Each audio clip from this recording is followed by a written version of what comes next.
नमस्कार। आत्मनिर्भर दिव्यांग या यूट्यूब चॅनलवरती तुमचे सहर्ष स्वागत। आज आपण मुंबई मंत्रालयावर राज्यातील हजारो दिव्यांगांचा आक्रोश मोर्चा होणार आहे।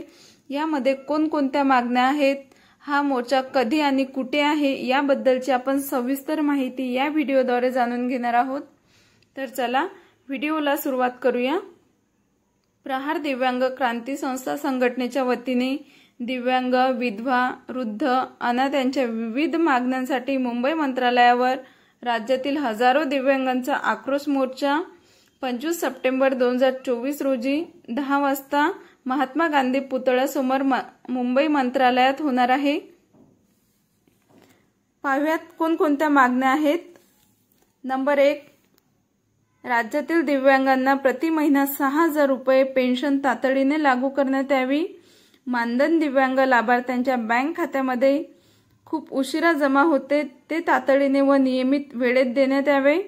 नंबर 2, राज्यात प्रत्येक जिल्ह्यामध्ये सुसज्ज अशा दिव्यांग भवनाची निर्मिती करण्यात यावी। याकरता एसटी महामंडळाची डेपो लगतची जागा घेण्यात यावी। त्यामुळे दिव्यांग व्यक्ती जिल्ह्याच्या ठिकाणी एसटीने प्रवास करून आल्यानंतर त्यांना आपल्या दिव्यांग भवनातील प्रशासकीय कामाकरिता शहरात दूरवर जाण्याचा त्रास होणार नाही। नंबर 3, दिव्यांगांना अंत्योदय योजनेचा लाभ देण्यात यावा। नंबर 4, राज्यातील दिव्यांगांना व्यवसायासाठी आणि राहण्यासाठी शासन निर्णयाप्रमाणे 200 स्क्वेअर फूट जागा देण्यात यावी। नंबर 5, दिव्यांगांना दिव्यांग वित्त विकास महामंडळाकडून वितरित केलेले कर्ज माफी करण्यात यावे।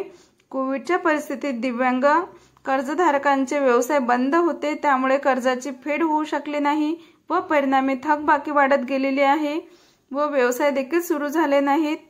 मोठ्या प्रमाणात दिव्यांग या कर्जामुळे आर्थिक संकटात सापडलेला आहे, त्यामुळे सरदर कर्ज माफ करण्यात यावे। नंबर 6, दिव्यांग कायदा 2016 नुसार प्रत्येक स्वराज्य संस्था तसेच शासकीय विभागाने 5% निधी इतका खर्च करणे बंधनकारक आहे। त्यामुळे सदर कायद्यानुसार राज्याच्या एकूण बजेटच्या 5% निधी म्हणजेच 25,000 कोटी इतके तरतूद अर्थसंकल्पात दिव्यांग विभागासाठी करण्यात यावी। तसेच महाराष्ट्रातील जिल्हा परिषद, महानगरपालिका, नगर परिषद दिव्यांग कल्याण निधीचे स्वतंत्र सरकारी बँकेत खाते उघडून त्यामध्ये 5% निधी वर्ग करण्यात यावे। याच खात्यामार्फत सर्व जमा खर्च करण्यात यावा, त्यामुळे भ्रष्टाचारास आळा बसेल। नंबर 7, दिव्यांगाकरता संपूर्ण राज्यात फिरते विक्री केंद्र दिलेले आहेत। ते वाहने अत्यंत निकृष्ट दर्जाची आहेत, ती परत घेऊन चांगल्या कंपनीची वाहने दिव्यांगांना तातडीने वाटप करण्यात यावे। नंबर 8, दिव्यांग विद्यार्थ्यांकरिता स्वाधार योजना तातडीने लागू करण्यात यावी।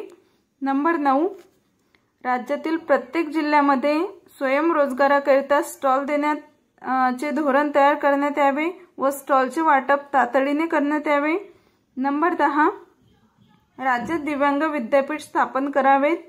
नंबर 11, दिव्यांग विभाग कल्याण स्थापन केल्यानंतर मंत्रिमंडळाच्या बैठकीत सदर विभागाकरिता 2063 पदे मंजूर करण्यात आलेली आहेत, परंतु आजतागायत ती भरली गेली नाहीत, ती तातडीने भरण्यात यावी।